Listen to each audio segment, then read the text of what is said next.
Welcome back, everybody, to another exciting episode where we build a game from start to finish and put it on the App Store.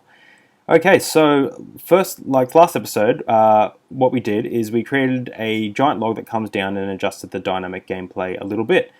Before we start, I'm going to go to player and I'm actually going to turn off the audio source just so everyone doesn't get annoyed with all the audio effects before the end of the series. The game will feel less cool though. Warning. Okay. So, if we play the game, everything works fine. You'll see that the big log will spawn in 5 seconds, over the player, 50% chance, or not over the player, and fall down. And that's exactly what we want. Everything's working fine. Happy days. But there's no feedback to, their player's health or anything like that. So what we're going to do is we're going to create the hearts. Now, we could do that in the UI, but I actually think that just because I want to actually have it just down the bottom here, I'm just going to have it as just normal game objects, and I think that'll be perfectly fine for our purposes. So, what we're going to do is under the scene, we're going to create a new empty game object. I'm going to call this hearts, and under that game object, we're going to call it heart 0 and copy, paste, and paste 1, 2. Alright, so then we want to go to our scripts folder and we want to create a new script, and we're going to call it script hearts. We could call it health, but the player already has the health being dealt with in the player collide script, so I don't want to confuse anything. I don't want to make the program more confusing than it needs to be, and we're just going to create a heart script because this is literally just going to deal with the turning it on and off of the hearts. So if I open that guy up, that's pretty zoomed in. You guys can be able to see that perfectly fine. What we're going to do, there's a few ways you can do this. I think for our purposes, just having it really simple, like the way I'm going to do it, will work fine. If you're working on larger projects, this probably isn't the most ideal way to do it, but for our purposes, it's fine. There's a lot of things you need to kind of make some calls when you're doing game development. You need to say, okay, will this do the job, and will it affect like you could spend months and months and months finding the best ways to do things, and it makes no difference. My first game, Galaxy Cube, I got the draw calls down from 14 to from 11 to 7, and I was like, okay. And I had to rebuild the entire game, and I got the trials and verts down to it was such a small game, and you could run that on like an old Nokia 3315 almost. It was so basic, and there was no need to do that, and it took me an extra month of development, and then it didn't make any difference at all to anyone's phone. So just keep in mind that if code for whatever you find is easiest, and also as long as it's simple and people can understand it, or you can understand it in the future, that's totally fine. So for our purposes, we're just going to do it this simple, easy way. Not going to get too complex, and happy days. All right, so we want to create a public game object array, and we're going to call this hearts. And we're going to create a public sprite, and we're going to call this heart. And we're going to create another public sprite, and we're going to call this empty heart. Oh my gosh. Empty heart. Okay, we don't need the start method. Get rid of that. Don't need this thing. And we are going to just write if. Now remember, our health is getting dealt with in the player collide script here. So and it's static, so we always want to go back to this variable. So we just say if player underscore collide dot health is equal to 3, then we want to say hearts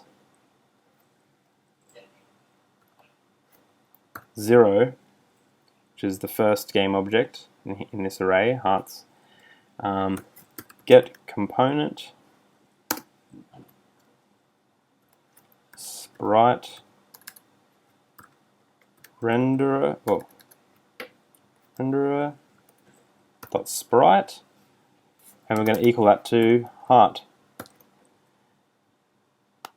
Alright, so then we can just copy this, paste, paste, change that to 1, change that, that to 2, and that's exactly what we want to do. So if your health equals 3, we want all the hearts to have the sprite of a heart.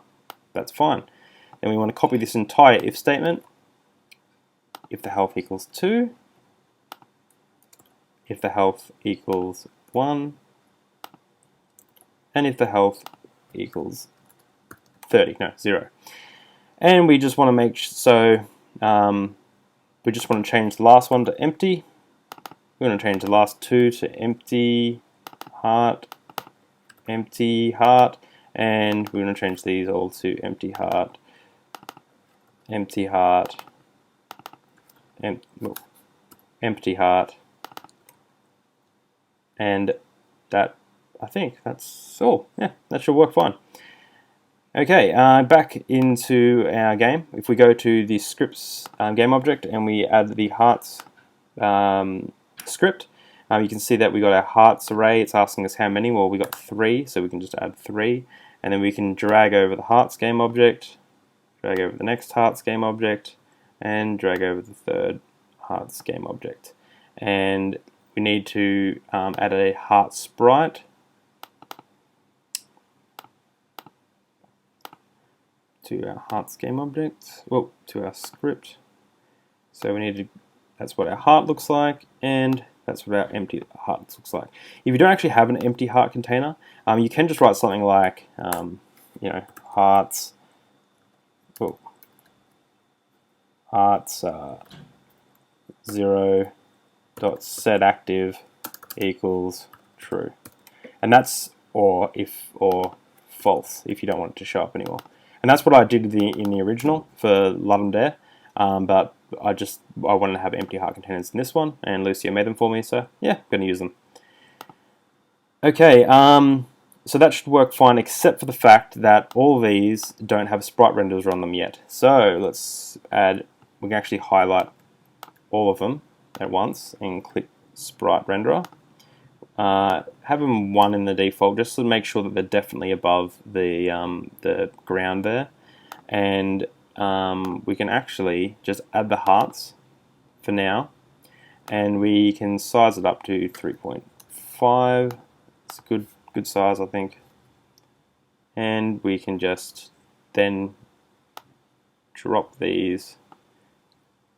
Actually, let's not drop that. Let's drop the hearts game object to -4 sounds good. Perfect. Then we'll just make this -1 point. Actually, let's not do that. Let's add this. Let's put that back to 0. Let's change all these to -4. Cool. I think that's just going to be a bit more organized. And we'll go -1.5. Yep, that looks good. And number 2, we'll say 1.5. Awesome. So now we've got 3 hearts, and the objects are all working fine. And let's see if it works. Hopefully I haven't forgotten anything. Remember, there's going to be no audio, so yep. Bang, bang, dead. Sweet. So that's what we want. So now we've actually got our heart system that actually works. And I lost a heart. But there is no feedback to the player except for the noise. And if the player has, so right now the player, if he has his phone on silent, he won't hear it, and he's got to notice that he's gone down 1 health. And we want to make sure that the player really notices what's going on. So to do that, we can just add some screen shake. So to do that, we're just going to go to the Unity Asset Store. The Unity Asset Store is something really, really helpful if you're a one-man band like myself. You can get like sweet models, scripts, things to help you out along your project for prototyping and even for use in commercial products. It's really great. So what you want to do is you want to log in if you haven't already logged in. I think you should be logged in already, but just in case, top right hand corner, just log in. And after we've logged in, you just want to go to the search bar and just type in iTween. iTween is just a simple, I suppose, animation script. It basically makes animations, screen shake, all those kind of things just way easier inside of Unity, and it's completely free. So that is fantastic. It's a really good plugin. So all we're going to do is go to that and download and import that, and import it into your Unity file. Cool. Once that's imported, you'll see that it's in the plugins pixel placement iTween folder, and there's a readme file. You'll see that it says that if you're using to install iTween, create a folder named plugins in your project folder, blah, blah, blah. If you're using C#, it doesn't matter where it's located. So just because we just want to keep everything perfect, we're just going to actually copy this iTween script, which is basically the whole plugin, into the scripts folder. And then we're going to go to our assets, go to our plugins, delete the plugins folder, and now it's just all the original files we had, and everything is fine. Index out of range. What's going on here? I don't know what that is. Press play, make sure everything's working fine. Okay, the error's gone. Must have just been a error when we moved, a temporary error when we moved the iTween. Okay, so we can get on to making the camera shake now with iTween, and so we just want to open up our player collide script. We can just go straight to our take damage method, and we can just write iTween. See that we have a new class we can access from there. Dot shake position, and we want to access a variable called cam that we haven't actually set up yet, but we will, to a new vector 2 0.2, actually make a new vector 3 and make it 0.2f, 0.2f, 0.2f, and for 1 second. Awesome. So we just need to create a new variable, public game object cam.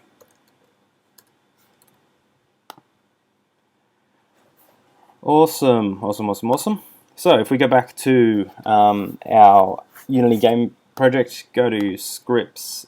Actually, probably we want to go to player. All we want to do is, in the player collide script, it's asking for a camera game object now. All we need to do is grab that camera and drag it over to fill it in. So now when we get hit by something, it should shake the screen. Actually, you know what? Special occasion, let's put the audio source back on.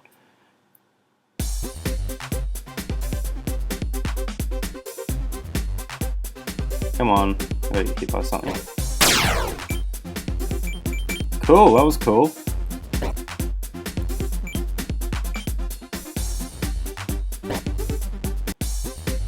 Sweet, so now there's more feedback for when the player gets hit.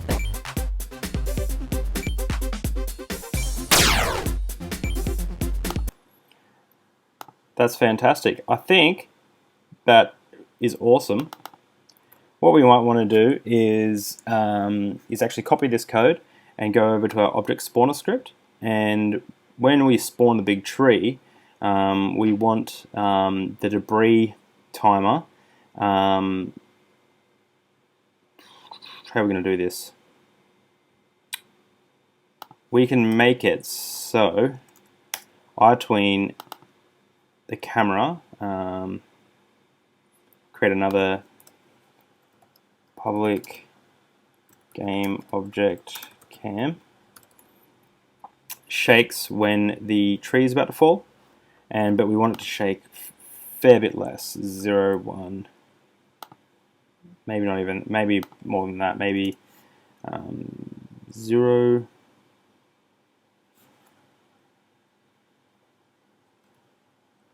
005, 005, 005. Save that. Let's go to our scripts, drag over our camera. Let's see what that's like. So now when the big tree falls down,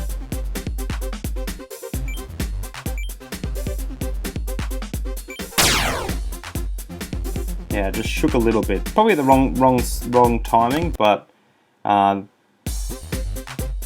we can adjust that.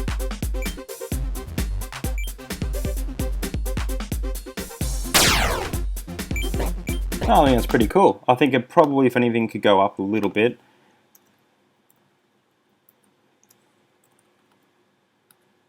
And probably could last 2 seconds. Let's see how that feels.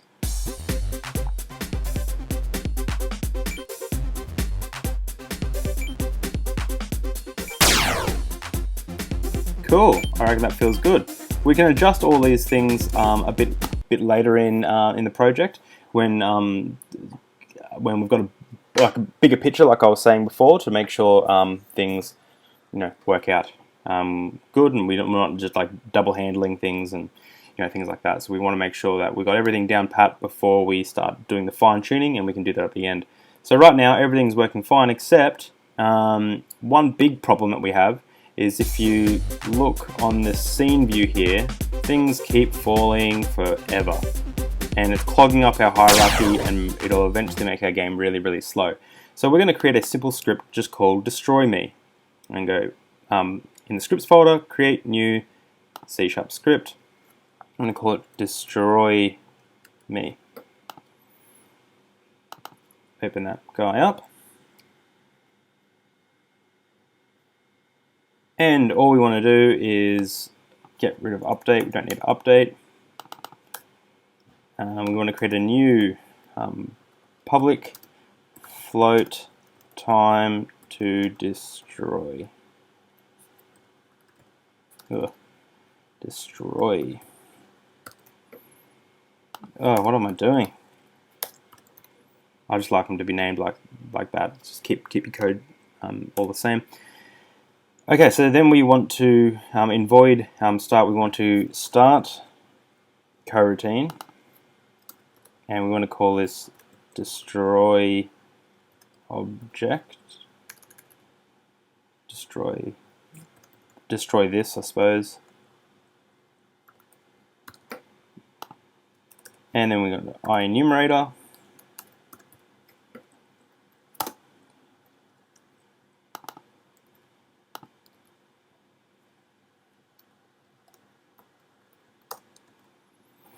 Cool, and we want to just write yield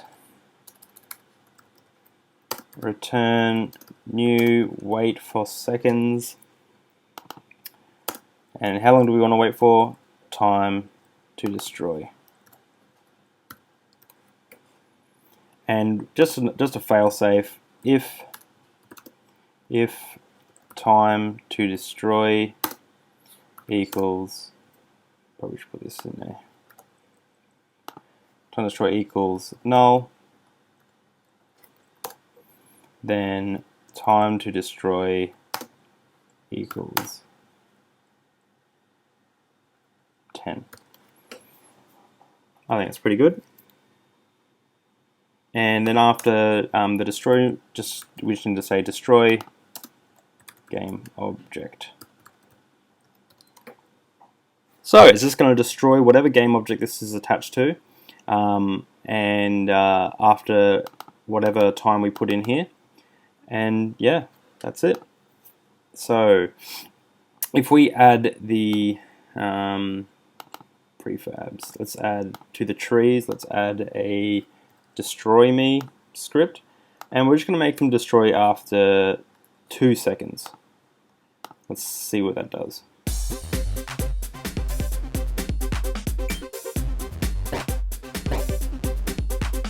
Yep, they're all destroying after 2 seconds, which is what we want.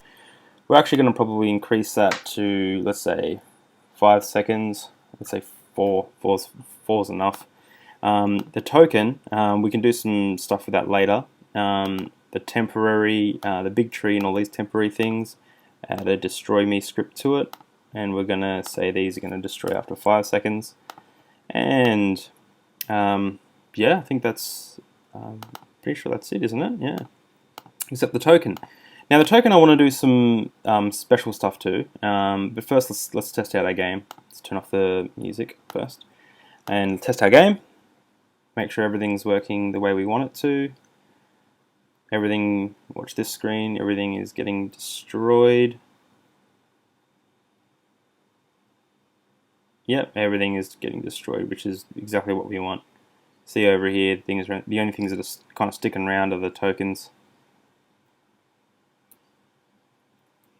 Camera shake is really cool, really adds heaps to the game, and the hearts at the bottom. Fantastic. Okay, so the coins, I want to do something sneaky with the coins.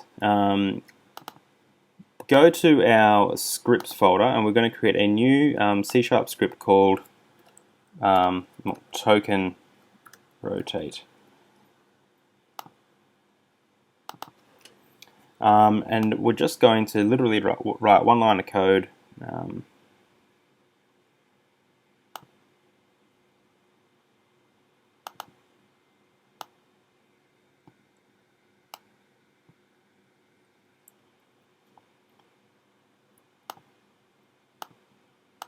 Where we don't need a start.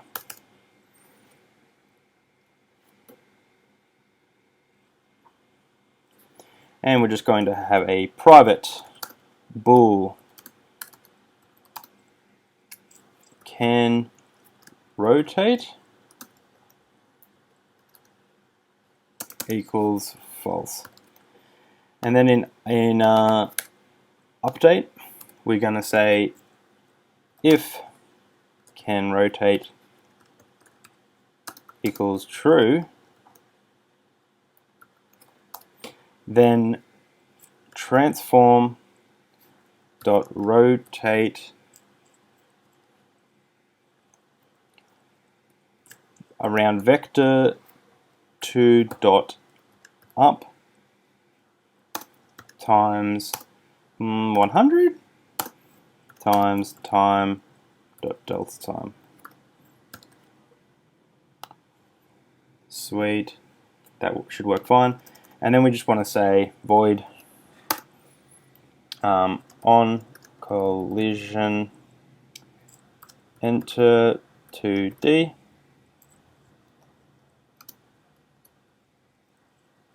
collision 2D, call that variable col, and then we can just write can rotate equals true.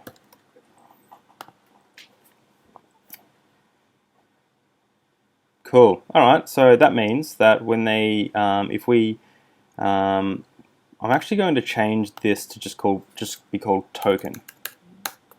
Now, when I do that, it's going to throw lots of errors my way. That's okay, because the first class in any script in Unity, any C# script, has to be called the same as whatever the title is called. So just make sure the class and the first class, which in our app, all the classes are the first class because we haven't made any two classes in one script yet, is the same as what what the actual script's called.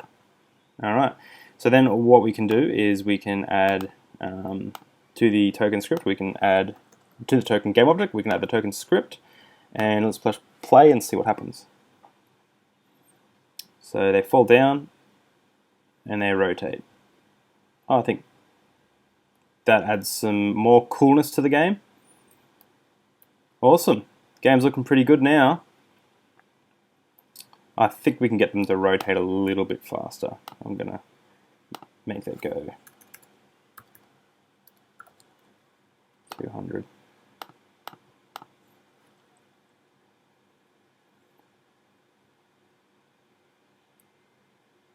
So they don't rotate until they hit the ground, and when they hit the ground, they rotate.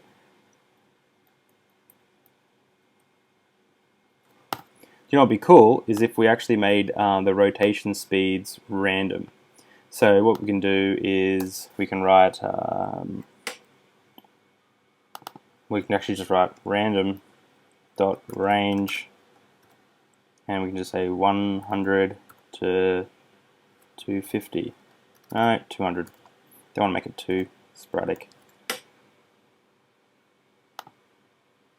Let's see if that works.